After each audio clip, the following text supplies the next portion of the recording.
Hello, my name is Shaughnessy Miller. I'm part of the Bronx Book Festival team. We're so excited to have you here with us for Beyond the Genre When Worlds Collide. You know the genres, the tropes, the archetypes, but you've never read stories like these before. Worlds collide in this panel as young authors break down the conventions of their respective genres and share how each of their stories are connected by one thing, human connections and our need for them. So I'm going to go ahead and introduce our panelists. First of all, we have Andrew Fukuda. Andrew is a New York-based writer who grew up in Hong Kong. His experience volunteering with the immigrant teen community in Manhattan's Chinatown led to the writing of Crossing, his debut novel that was selected by ALA Booklist as an editor's choice, top 10 first novel and top 10 crime novel. Fukuda worked as a criminal prosecutor before becoming a full-time writer, going on to author the Hunt Trilogy. You can visit him online at www.andrewfukuda.com and on Twitter as @AndrewFukuda. Next, we have Coco Ma. Coco is a Canadian pianist and the 19-year-old author of the Shadow Frost Trilogy.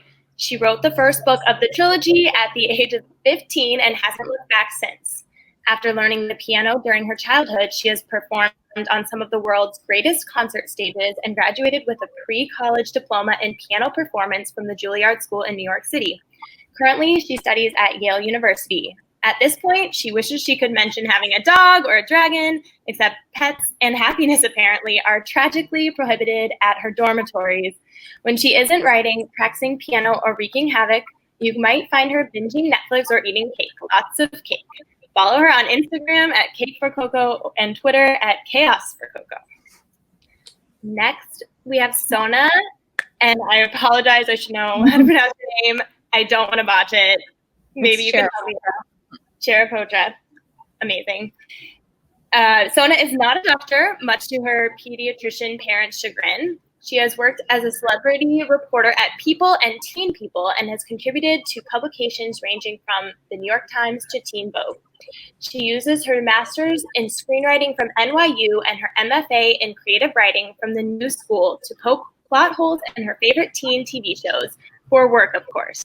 She is the co-founder of Cake Literary, a boutique book packaging company with a decidedly diverse bent, and the co-author of the YA dance dramas Tiny Pretty Things and Shiny Broken Pieces, as well as the psychological thriller The Rumor Game. She is a proud We Need Diverse Books team member. And finally, we have Swati Teerdhala. Swati is the author of the Tiger of Midnight at Midnight series. After graduating from the University of Virginia with a BS in finance and BA in history, she tumbled into the marketing side of the technology industry. She's passionate about many things, including how to make a proper cup of tea, the right ratio of curd to custard in a lemon tart, and diverse representation in the stories we tell. She currently lives in New York City.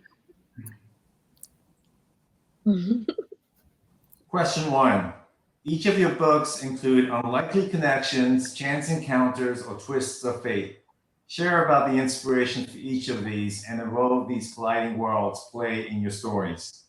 Hey, great question. I wrote this book. It's called This Light Between Us, and it's a story about the relationship between a Parisian Jewish girl and a Japanese-American boy who lives in Washington State on Bainbridge Island. And the story tracks their relationship during World War II, their respective lives. They start out as pen pals. They don't really get along in the beginning, but through the years, they become really, really close friends. And then World War II hits, and tragedy strikes their lives in different but kind of similar ways. So what's interesting about this book is the connection they make, the collision, so to speak, never, well, I don't want to say never quite happens, but it's the lives are tracking tantalizingly close to each other in parallel universes, so to speak. And so as the story progresses, you kind of see how many of the difficulties and struggles they face with internment camps or concentration camps and the different kinds of persecution they face, kind of like parallel each other. And that's a way that the two of them become even more intimately close to each other, even though their worlds are so different. And even though the degree and levels of struggle are also quite different. So it's a book in the end about how these two live such separate lives, but even though they're separate through their similar turmoil, they find that they are drawn closer to each other, and that's the book. Wow. Okay. Coco, what about you? What about your book? So this is Shadowfrost, and Godstorm is the sequel to Shadowfrost. It will be coming out October of this year. In Shadowfrost, the characters are very loosely based around the fairy tale of Snow White. And I really, really love the idea of the anti-hero and, having these like morally gray areas. So, you have the characters and love, but with a little bit of a twist. The main character, Astrid, she meets a ton of people, and the entire book is set in multiple perspectives. So it's been, it's always a really fun challenge to sort of juggle these perspectives and see, the different characteristics of all the different, connections between the characters. And the entire book is kind of about all these stories and people who are in a world of magic where nothing is really as it seems. Yeah. Sona, what about you? Tell us about your book. So my book, the most recent one's called Symptoms of a Heartbreak. It's about 16-year-old Sarah Sagel. She's the youngest doctor in America, and she works at a hospital with her really overbearing mom. And I guess the unlikely connection or twist of fate here is that on her first day at the hospital, her first day of residency, she's already late because of her mom. But she runs into another 16-year-old in the elevator, and he thinks she's also a patient. And he is. He's a patient, and he's her patient, but he doesn't realize that she's not a patient. He thinks she's just like him, with cancer, and they fall in love. So you can see why that would be a little fraught. Yeah, drama. How about you, Swati? Yeah, so I don't have the first book, but this is the second book in my trilogy. Really, how I like to pitch the Tiger and Midnight trilogy is, if you guys are fans of Avatar: The Last Airbender, it's basically Zuko and Katara in ancient India. For those of you who haven't seen Avatar, which you should, basically it's two people on opposing sides of a war. The conflict has just ended, and this is war-torn land. And this soldier from one side of the conflict and this rebel from the other side of the conflict, they cross paths one night. And a lot of stuff happens as a result. And essentially, this unlikely kind of encounter, this very much a chance encounter, sets the stage for the entire series, and for them kind of realizing that they've been told lies and they've been growing up with this belief system that doesn't really serve them, isn't accurate, and doesn't represent the world that they live in or they want to live in. And so that encounter really kind of is the catalyst for them to think about the lives they've led so far and who they want to become. And of course, it's a fantasy, so there's action and adventure and rebellion and all of that. But that one encounter is really just the catalyst for their entire development as characters. Okay, so question number 2. You all write in varied genres, from historical fiction to fantasy to contemporary. Why are you drawn to this genre? And I think we'll start with Andrew. Thank you. So I write, with this book, I write in different kinds of genres, but this book is historical fiction. And one of the reasons why I felt so drawn to historical fiction in this book is because I find it to be a challenge to be historically faithful, but also to be able to convey a story in a way that's interesting, that's enticing, that pulls in the reluctant teenage boy or teenage girl reader into the story. So, you want to tell a great story, an entertaining story, but you also want to teach history at the same time. So it's that balance, that fine line of, you don't want to fill it with too much info dump of just history facts, but you don't want to veer off into fantasy land too, where you become a little bit too creative and you exercise too much artistic license. So it's always a tension or a fine balance of being both historically accurate, but also telling a great story, entertaining story. And one of the things I love doing in the story is like sprinkling in all these like really interesting historical details that may not be known widely anyway. So for example, the Parisian Jewish girl in Paris, one of the ways I discovered that they used to resist the Nazi occupiers was when they would go watch movies, and when the first 5 minutes of any movie was always a Nazi propaganda reel, just blaring music, Hitler marching about, and every Parisian had to sit through that. But the way you used to resist back then was when the lights go dim, you would start to whistle. And it wasn't just one, it would be one person initially, but then a lot of other people would start whistling. You could never in the darkness figure out exactly who was whistling. And I thought, that's one of those little tidbits of fact, historical fact, that's really interesting, kind of relevant today, and adds to the story as well. So that's my answer to the question. What about you, Coco? I mean, fantasy has always been super beloved to my heart. I grew up reading a ton of fantasy. In the same way, I guess, that you, Andrew, you prefer, having that tension and that line between like going too far and staying historically accurate. I think I like to challenge myself to stretch past that boundary and, make it as fantastical as possible. I think one of the most interesting tropes is, like in fantasy, is, a magic system where the character has to discover like where their limits and boundaries are and how they can push past that. And I think in particular, I love writing YA fantasy because I'm myself a young adult. So it's been really interesting working with characters that are like the same age as me. And I definitely think that in my writing, a lot of, the challenges that I faced from day to day as a teenager kind of reflected into the book, but in like a magical way. So there were, and the challenges that I was facing, that were very mundane, I kind of translated that through, this fantastical and fantasy environment. So that's definitely why fantasy is really fun to write. Okay, guess I'm up. So far, everything that I've written that's been published has been in the contemporary realm.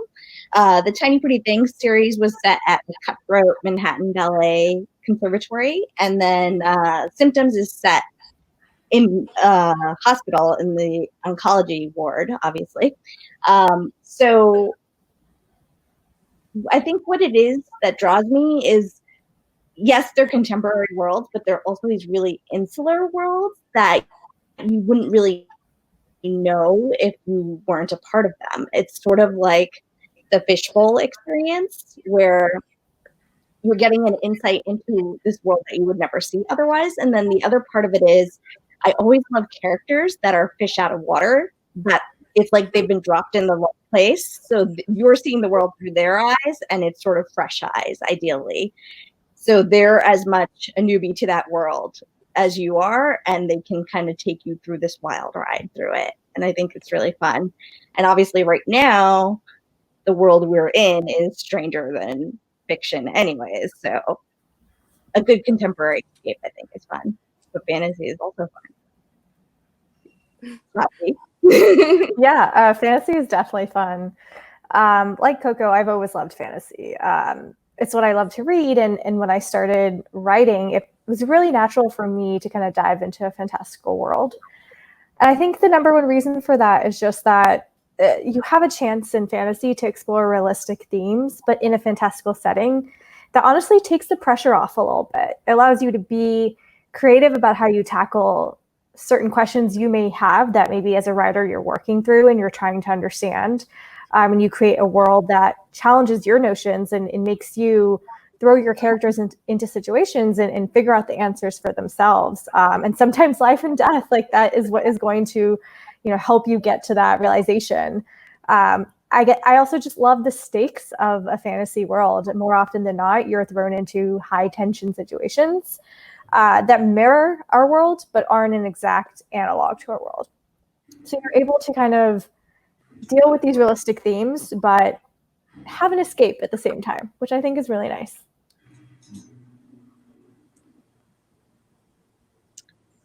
Okay, in each of your genres, there are certain tropes and expectations. How did you choose which to play with and which to change? Let's start with you, Andrew. I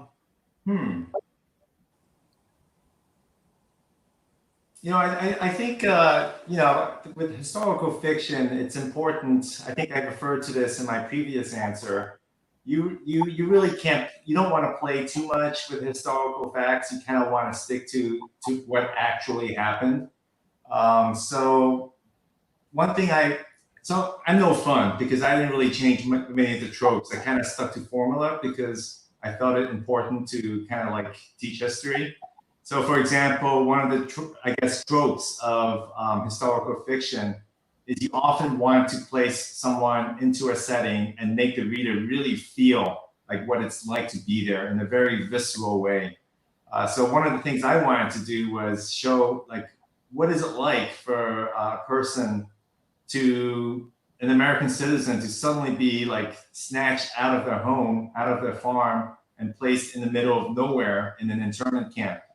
I didn't want it just to be like this, like a history lesson, really boring and sad stories.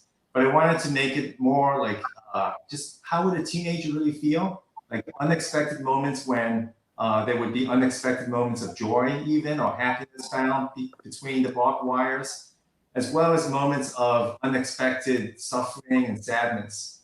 So I don't know. I think I played it safe. I don't think I broke away from too many tropes. I earnestly try to, I think, follow that specific trope of plunging the reader into a specific moment in history and making him or her really feel like what it must have been like to be there. What about you, Coco?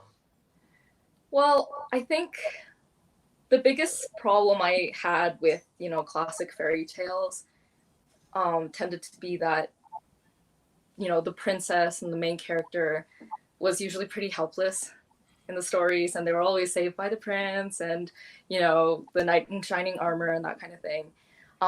And I always wanted the princess to be really strong and fierce and ferocious.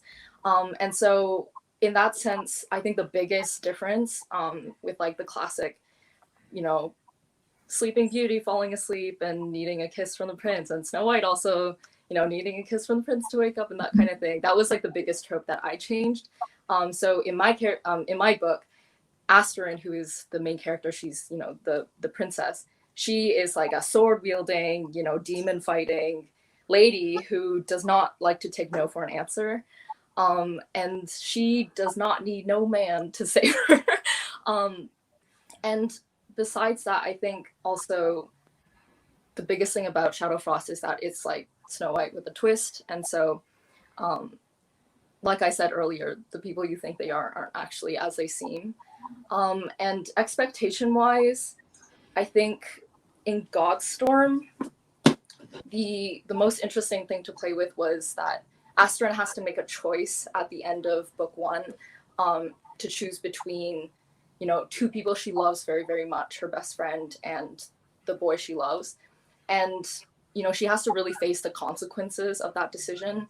And so I think people expect that the whole trilogy will kind of be based on one main character, but I found it really interesting to develop like other arcs and like kind of switch those perspectives, since I've had the opportunity to use, multiple character perspectives in the book, and just see how all of those characters develop over time in ways that you might not expect.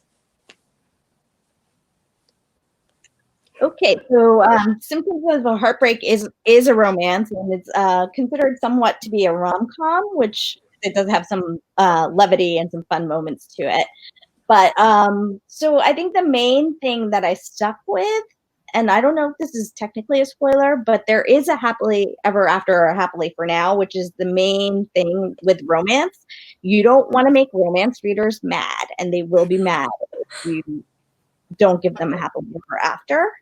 Um, the main thing I think that that is shifting in this book and also in a lot of contemporary romances is that yes, the love story is a central focus, but I think what we're seeing now happen is that most of these strong female characters that are at the center of these romances also have another driving force. Like with Syra, she's obviously a girl genius doctor, but I think you see that in a lot of these contemporary rom-coms these days, where yes, the love story is part of the story, but there's something else that's also driving the character, and I think that's definitely present here. It's present in Tiny Pretty Things, which is not a romance per se, it's more of a drama, but the characters really have something else that they're chasing, and sometimes the romance is in conflict with that. So I think that's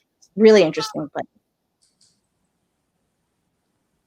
Yeah, for me, one of the classic fantasy tropes is the chosen one trope. You can see this in Harry Potter, in really any fantasy story you can think of that's mainstream. That's definitely the biggest trope. And initially, this wasn't a really conscious decision. I had come up with the story idea based off of this concept of two kind of people on opposing sides of a conflict and having to encounter each other. But in there, I also guess I made a unconscious decision to step away from the chosen one trope. And even more so, it's not just one person who's saving the kingdom and rebellion, it's a bunch of people. And that, I think, feels a lot more true to life. And I do see a lot of fantasies going that direction, or having some sort of component where they emphasize that it's not just one person who's going to change the world, it's all of us together. So that was one thing that I kind of realized after a while that I'd done, and then I went full force into it in books 2 and 3. As for tropes I leaned into, the Tiger at Midnight trilogy is a fantasy, but it has heavy romance elements to it. So, of course, enemies to lovers, that's a trope I did not hesitate to dive into. It's one of my favorites, and I think it actually just plays so well to creating a conflicted, tension-filled drama, which is what I think what you need to kind of put your characters through to really help them kind of go through their journey and to develop.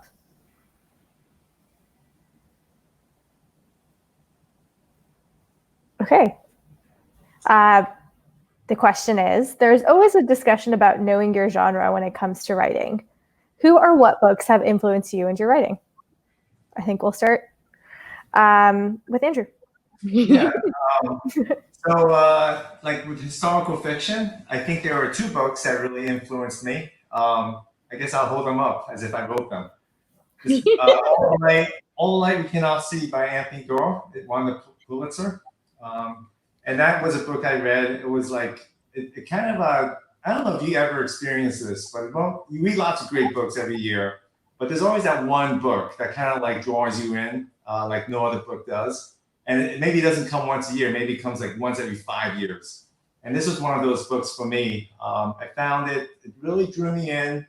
Sometimes, I'm a little weird, but sometimes when you read these really special books, you find yourself just like flipping to the author photograph, and you're just like looking at the author like, oh, like you get it, just like you see the world kind of like the same way I do. And it's a book that I've read countless times, and it's the very best of historical fiction. I think a lot of what I learned about how to write historical fiction is some things that I learned from that book. So I've read a ton of other historical fiction books, but that's the one for me. What about you, Coco? Well, I mean, okay, so so this one for sure. Lee is just amazing, of course, as always. I'm just gonna put a few. The Cruel Prince is also one of my top favorites. Holly is also amazing. I also just started reading like The Starless Sea, and also I read The Night Circus, and it was a book that I only recently read, but just the descriptions are so captivating and enchanting, and I was just totally astonished. I'm very much a person who reads so much so that I can get inspired by the books that I read. And a lot of the times, I mean, like, I'm still growing as a writer for sure. Like, without a doubt. Sometimes I read, the stuff that, like, of course, I think we all kind of read stuff we've written when we were younger and said, like, oh, this is, where I could improve on and that kind of thing. And I think that's, that's the way to grow and evolve as a writer.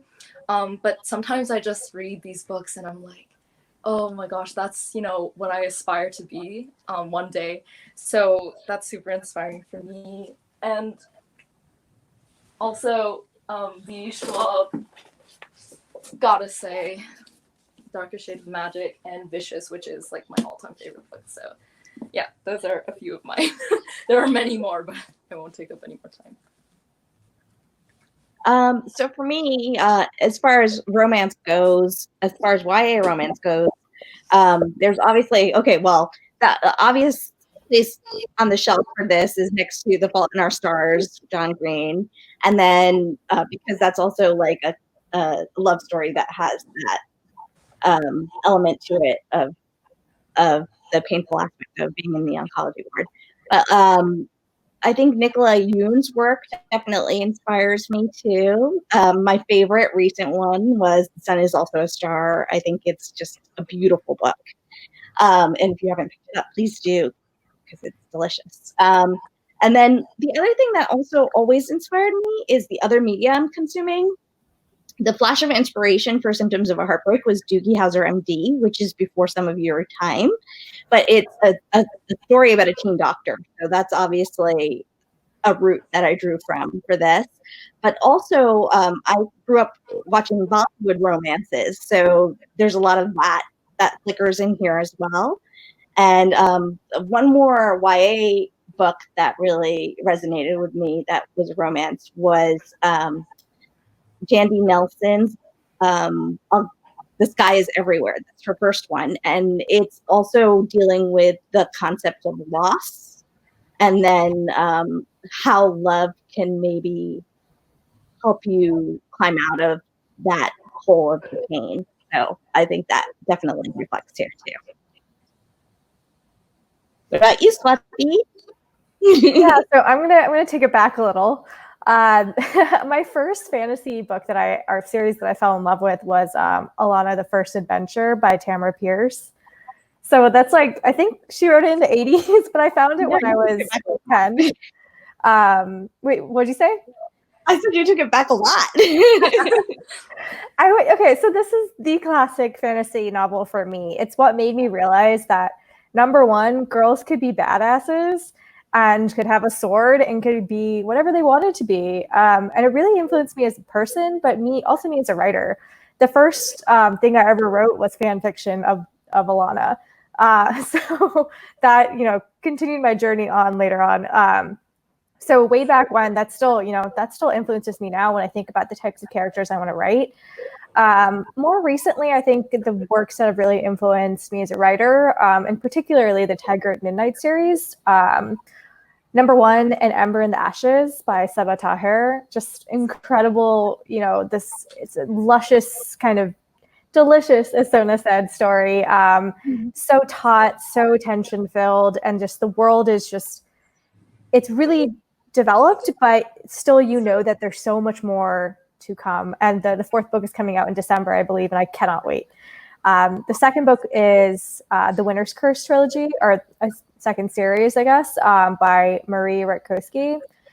Those two huge influences. Also is a series that just combines romance and fantasy and this idea of who are you trying to become, which I think is so quintessentially YA, and is a huge influence on just my writing, but also this trilogy.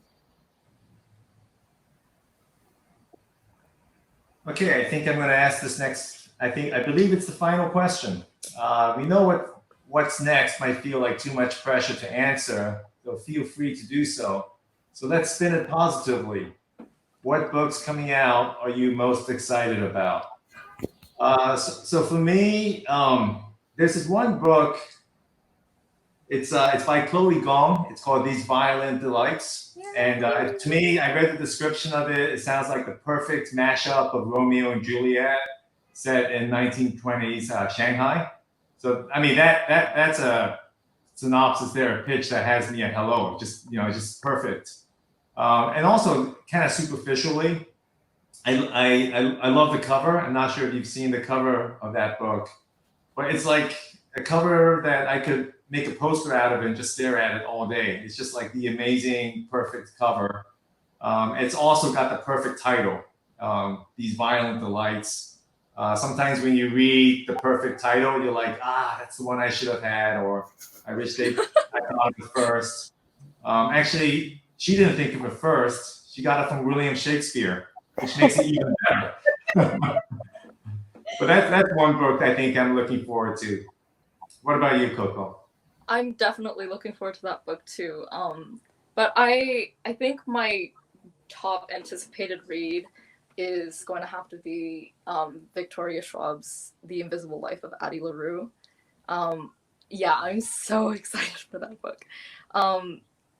Yeah, it's just, I don't know. I mean, she always blows me away with her writing. Like all of her books, like she's just queen. But this book, I know that, she's been working on it for a really long time. I think like it's been 8 years in the making, and I'm so excited. I will eat anything up by Victoria, but yeah, that book I think is gonna last, past her time, past our time. So I'm reading that book now. It's really good.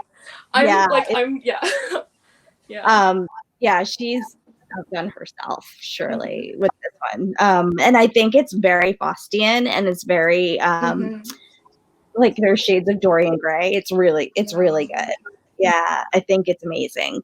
The thing I'm most looking forward to right now, I just downloaded it, in fact, is Early Departures by Julian Winters. It's his next one. I don't know if it's coming out this year or next year. I think it's this year because the arcs are out. So I'm really excited about that one. I think it's going to make me cry, which is always a good thing in a read. So. And I do have something coming up next year, so I'll talk about that. It's called How Maya Got Fierce, and it's like the bold type meets younger, except it's older because she's a 16-year-old girl who accidentally gets a gig at a magazine, and they think she's 26. And it draws from my own experience working in magazines, so it's going to be a fun one. I love that. What about you? So I have two. I'm going to show you the beautiful covers. So the first one, can you guys see that? I'll Be the One by Lila Lee. If you need a story to just literally cheer up your little heart, this is it. It is everything. It's K-pop meets body positivity plus the best romantic love interest you'll ever meet. I adored it, and I'm literally telling everybody about this book. And then the second one is Hunted by the Sky by Dana.